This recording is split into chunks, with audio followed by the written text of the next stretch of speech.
Hello, Trailblazer fans, Blazers Edge readers. Welcome to another edition of the Blazers Edge Videocast. I'm Sam Tongue, along with Dave Deckard, editor of Blazers Edge, and we have an interesting topic for you today in our weekly recap, and we're talking about the Trailblazers' last couple of games.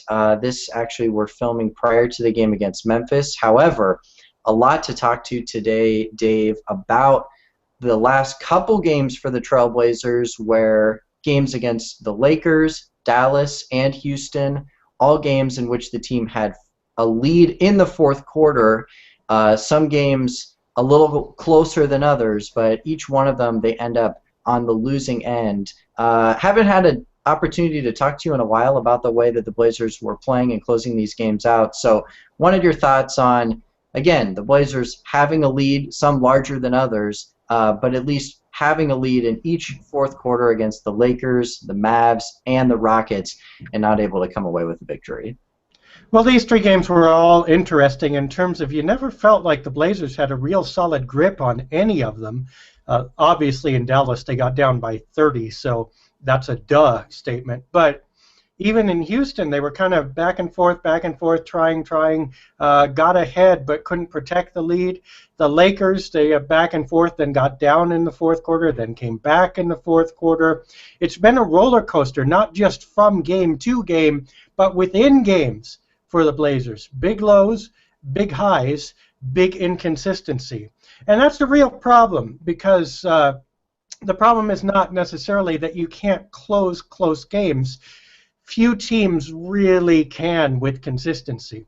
The problem is you're getting into so many close games, and if you put yourself in that situation over and over again, eventually you're going to get burned, as we've said multiple times this season. And the Blazers haven't found a way to stare down a team, get a lead, enforce that lead, keep playing consistently enough to carry that lead throughout the fourth quarter and just win easy.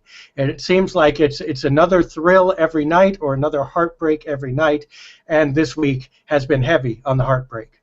You talk about consistency, Dave. Wanted to talk about a couple of players specifically, and the first guy is LaMarcus Aldridge, a guy that has been really all season Mr. Consistent. However, these last couple of games, the ones that you're talking about, he's putting up huge numbers. That game against Dallas, I think he had 30 points and 17 rebounds, something like that. And, he's been averaging, in the high double-digit rebounds for the last couple of weeks.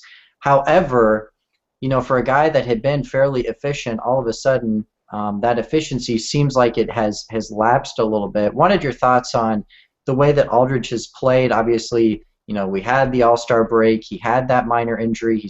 He was sort of working back into the lineup. You have to think at this point he's kind of worked himself back into game shape and into that comfort level with his teammates. Yet that consistency, not reflected statistically. Well, I'm not sure that the injury was all that minor or that its effects are all that minor, because I'm noticing, I think probably you are too, he's a little bit slower, not a ton, but maybe half step, quarter step. He's not making moves to the basket at all. He's out in that elbow area or the post and simply taking the jump shot, which is inherently a less efficient shot. Now, it wasn't for Aldridge earlier in the year because he was mixing it up. The defense never knew what he was going to do, so he got those shots fairly easily. Now he's getting watched like a hawk out there. They're not playing him for the dribble much. He's getting double-teamed more often. He's having a harder time getting his shot off. Unfortunately, since the rest of the team is not playing all that well either, they're trying to rely more heavily on him. So it's just like having a leaky colander and then pouring more and more water into it. You're retaining more, but more is also leaking out. So it's kind of a no-win game there for Aldridge right now until he's able to mix it up a little bit more, get back to that early season form.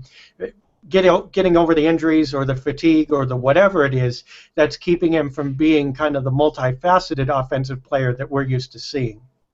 Yeah, I think it's a good point, Dave, especially when you think that athletes in general, if they have an injury, I do think that oftentimes we may believe that everything's fine if they're playing, and there may be something that's nagging, especially something that's going to affect his athleticism like this injury did. So, I agree too that this might be something that he's not letting on much, the team's not letting on much, but we always hear from a lot of analysts, especially after the season, so-and-so had been playing hurt for 2.5 months at the end of the year, and that's why you saw their production drop a little bit. Another guy I wanted to talk to you briefly about, Dave, is the other all-star on this team, Damian Lillard. He's had comparable struggles in different ways, but certainly has also been struggling these last couple of nights for the Trailblazers, a guy that, whether you agree with how it happened, or if it was fair or not, in foul trouble one night, just couldn't shoot the ball, hasn't really gotten that rhythm going over the last couple of nights. Wanted your thoughts too on, LaMarcus obviously has been struggling but still putting up the numbers, but Damian Lillard, you can tell that it's pretty apparent how much he's sort of been trying to bump along over these last couple of games. Yeah, it's like the offense is playing one song and Lillard brought a whole different instrument. He's just not quite fitting in. We're seeing turnovers. We're seeing a lot of isolation ball. We're seeing a lot of three-pointers taken in Lillard fashion. Now, granted, he's earned the right to pop a long three-pointer early in the shot clock every now and again because he hits those, but that's becoming more and more of a staple now. His shots aren't looking as good. He'll have 2 or 3 great drives in a game, and then everything else is just kind of mush or bad. And that's problematic for the Blazers. It's problematic, obviously, because they need that second scorer. It's also problematic because he is a huge part of what this team does, especially down the stretch. And we're used to him coming in fourth quarters and kind of taking over the game a little bit, hitting the big shot. Now he comes into the fourth quarter and you just hear sad trombones playing, and it's just not working out. And this, again, is part of why these games are ending up close, where they were wins earlier in the year for the Blazers. Now, I don't know. This one I have a harder time pinning down, whether this is Lillard's approach, whether this is how the team is structuring the offense and he's not quite getting it, whether it's fatigue or just a natural slump or what have you. I am not sure. But for certain, the Blazers need to get this fixed because, to be fair, Wesley Matthews is taking over a lot more of the offensive burden. But to be fair the other way, no matter how much he takes over, that doesn't threaten opposing teams as much as Damian Lillard does. I'm going to throw a theory at you, Dave, and it's something that Dane covered on the site a couple days ago, and something that I've really noticed from Lillard this year is, especially really the last maybe 30 games or so, there's been such an effort by Damian to attack the basket. And when he first started, he was really statistically one of the worst guys at finishing at the rim, and he never was able to figure out how to finish with guys that were going straight up. He struggled in that way, but he kept on doing it. He stayed persistent, and as Dane pointed out, he's becoming a much better player at attacking the rim. The problem is, when you attack like he has been, the physical beating you take as opposed to shooting a three, it's night and day. So you have to think that fatigue is some factor into this, just because of the way that his style of play. I don't think it's changed dramatically, but I do think that there has to be the amount that it has changed. I do think is having a fairly large impact, on his overall production. And I think that fatigue has to be somewhat of a pretty considerable factor into that, just because of the way that he's sort of changed up his game in recent months. It might well be. That's obviously going to be an issue for him, playing that many minutes and shouldering that much responsibility. But the problem is, whether it's fatigue related or whatever, he's become fairly predictable. You can kind of tell when he's going to launch or when he's going to drive. And early in the year, he was kind of not exactly a triple threat, but you never knew whether he was going to go past you, or he was even starting to pull up for that mid-range jumper or throw up a teardrop or two, or he could do the step-back three. So the defense was really on its heels, trying to guess which way he was going to go. Now you don't have to guess. You know, if he's getting the ball, he's probably looking to score it. If he's not going to score it, his body language, everything is different. So he's either active or inactive. And when he's active, you can pretty much tell which kind of active he's going to be, which makes him a lot easier to defend. Now, he's, like I said, he's still making those drives. That part of his game is still A-OK, but everything else has kind of fallen apart, and he's just not the same player without the jumper, without the three-point threat, without the pass. Last guy I wanted to touch on, Dave, and it's a player that had a rough go against Dallas, but a guy that, you know, amidst Lillard and Aldridge and, you know, guys, even Matthews and Nick Batum are sort of have been inconsistent over recent weeks. That's probably kind of the theme of the last month or so of the Trailblazers, is you just don't really know what you're going to get every night. But the one guy that you do know you're going to get maximum effort from and quite a bit of production out of is Robin Lopez. And I know that you've been one of his biggest supporters this season. You know, is this the steal of the off season, the way that this dude has been playing? It's been unbelievable to see the amount of effort that he gives, and even when he isn't putting up really all that great of stats like he did against Dallas, you still feel like he's having some sort of impact on the game, whereas sometimes guys like Lillard and Aldridge that are these playmakers in recent weeks have had games where they sort of get lost in the mix. Right, and you know, you have to qualify a couple things here.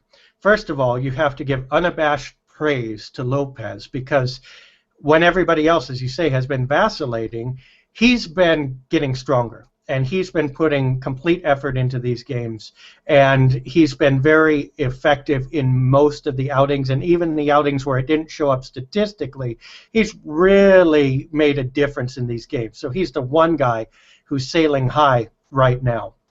The other thing is his teammates have learned a little better, I think, how to play with him, how to channel drivers into his lane, and how to trust him that he'll be there to help and play the other side, so that the driver doesn't just get to go crazy against him one-on-one, but actually get shunted right into the defense, and Lopez kind of erases them.